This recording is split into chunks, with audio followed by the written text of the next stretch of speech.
Welcome to the Real News Network, and welcome to this edition of the Wilkerson Report with Colonel Lawrence Wilkerson, and now joins us from his home in Virginia.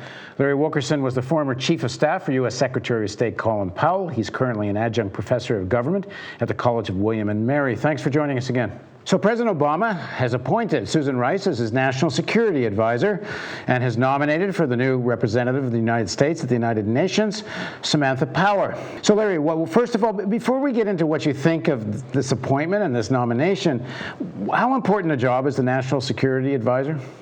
It's a very important job, especially since we've made it the arbiter of foreign and security policy. Once the 1947 Act created the National Security Council, and we moved through several presidencies and several national security advisors, and incidentally, this position was not even mentioned in the Act, not even contemplated by the statutory process of setting up the National Security Council. It just sort of grew. It is also not subject to the advice and consent of the Senate. It's not elective, obviously, and yet it is one of the most powerful positions in the government because security and foreign policy have increasingly been centralized in the White House. So it's a very important position. In this White House, he just appointed a new Secretary of State, John Kerry, who's a big, high-profile guy who I assume is going to expect to have some power. Is this going to change at all, you think? First of all, how much foreign policy is being run by Obama, and then two, the power that Rice might have? The Secretary of State has been a less than potent cabinet member for a long time, certainly since Nixon's era, when Nixon essentially pronounced the State Department, on tape, mind you, as a bunch of commie pinko dogs. Unless you get a very special relationship between a president and a secretary like Jim Baker and George H.W. Bush, you really don't have a powerful Secretary of State. And you certainly don't have a powerful State Department. As I said previously, the centralization of foreign and security policy in the White House derives directly from the creation of the National Security Council and the National Security Advisor. And in most presidencies, and this one, in my view, is no exception, foreign and security policy is really run out of the White House. That's one reason why you see John Kerry, and you saw before Hillary Clinton, flying all over the world. That's really their only panache. That's their only impact on things, is to visit foreign leaders and talk with them and so forth. The real essence of foreign and security policy is done by the National Security Council staff in the White House at the behest of the advisor and ultimately the President of the United States. When Susan Rice speaks, people will assume she's speaking on behalf of the President. So in a sense, she gets, kind of a presidential authority. That's true. I think Rice will probably be, as David Rothkopf said today in a fairly good piece in one of the magazines, I believe it was Politico, she will probably be a Brent Scowcroft type national security advisor. At least I hope she is, because Brent's image, Brent's way of doing business was to be a coordinator of security policy, offer his own views when they were solicited by the president, but to be mainly behind the scenes, much the way Tom Donilon has been. Not to be out on the TV, not to be out in the newspapers, not to be the visible front, if you will, of U.S. foreign and security policy.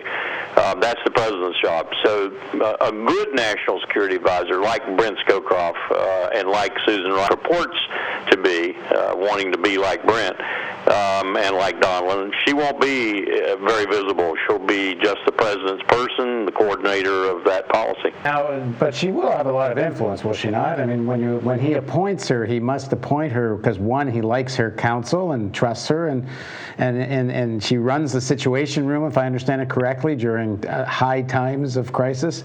Now, and given all of that, what do you make of the Rice appointment substantively? Well, as David pointed out, Rothkopf pointed out in his piece today, you're absolutely right about the power, but the power comes from the intimacy with the president and the orchestration of basically the principals meeting, which is the meeting directly below the statutory National Security Council meeting. Principals meaning Secretary of State, Secretary of Defense, Secretary of Treasury, and so forth, which Susan will be chairing. That's where the decisions are teed up for the president, and indeed often decisions are made there if they can be made there, if they are not presidential in nature. So this is the principal point where the National Security Advisor has the impact that is often written about, that plus their intimacy with the president. David also pointed out in his article how Dr. Rice, for example, Condoleezza Rice with George W. Bush, had spent far too much time with the president, building her intimacy, sometimes 6-7 hours a day. And so the National Security Advisor has to balance this, spending some time with the principal, sometimes with her own staff, and then sometimes with the president. It's a delicate game. You can't get too close to the president, but you don't want to get too far away from him either. And you can't get too distant from your staff, which now numbers, if David's right in his article today, over 350, which I find just mind-boggling, that we have 350 people in addition to the 16,000 or so at the State Department and the some 24, 25,000 in the Pentagon and so forth. My question is where does this end? Apparently Tom Donilon thought that this number of people was adequate to the task, or maybe even not adequate to the task. Indeed, it kept growing. So this is another facet of the bureaucracy, that we keep increasing the size of these staffs, and yet I think anyone looking at it from the outside, whether they were commoner or national security elite, as it were, would say, hey, I don't see the government getting any better, so what is this growth all about? I guess it's part of the growth of what some people have called the imperial presidency. But what do you make of both Rice and Powers are known as, some people call them humanitarian interventionists. Some people have called it humanitarian imperialism. Both of them are credited with being very influential in talking Barack Obama into the intervention in Libya, and we know that essentially violated the UN resolution. Even if one thinks the original UN resolution had any merit to it, it went way beyond it to regime change, which they all claimed at the time of the resolution they were not in favor of. But to all reports, the regime change was clearly on the agenda of Rice and Powers. Now he's put them both in very influential positions. And what does that tell us about President Obama? I hope it just tells us that these are people that he trusts and that he's rewarding them with positions that will be influential in his administration, but not ultimately influential. Samantha is the architect of the Atrocities Prevention Board, and as far as I know, she's the architect and the soul behind this business of humanitarian intervention at almost any cost, which I think is preposterous. It wastes blood and treasure for things that you can't impact. As James Madison once said, you really court tyranny when you start doing these sorts of things and you start using the military instrument to try and influence what are basically cultural and social issues. I don't know that Susan is that much of a mind with Samantha in that regard. I do know that I've seen evidence that she thinks that way from time to time. But I think the retrenchment that's going on right now, basically because of our very precarious economic situation and because of two bloody wars that lasted a decade and are just winding down, one of them having wound down already in Iraq, I don't think we're going to be sticking our fingers anywhere. I see this president as ultimately a pragmatist, and I don't see him doing any of these kinds of humanitarian interventions like Libya or like is proposed right now, Syria. Yeah, I mean, he seems to be not wanting to do so in Syria. There's some suggestion that Rice would actually like him to, but he seems that he's not in favor of that, at least so far. But there's been a lot of criticism. Yeah, go ahead. I would say that, of late we seem to be creeping ever so slowly towards more and more actions that might lock us in eventually. But it looks like that might be the case, and it might be the case because there's a lot of pressure from the Congress and a lot of pressure from other entities that feel the same way with regard to getting into Iran through the back door of Syria. Congress is hell-bent for getting into Iran. I mean, you look at the legislation that they've passed, the sanctions they've passed, the legislation that they're contemplating, and it sounds and feels just like, say, 2001 and 2002 vis-a-vis Iraq, vis-a-vis Iran today. It looks like we're walking down that same sort of roadway with the president protesting all the way. And Rice on this issue is very militant on Iran. I interviewed her in 2008 during the New Hampshire primaries, and when she was out helping Barack Obama campaign.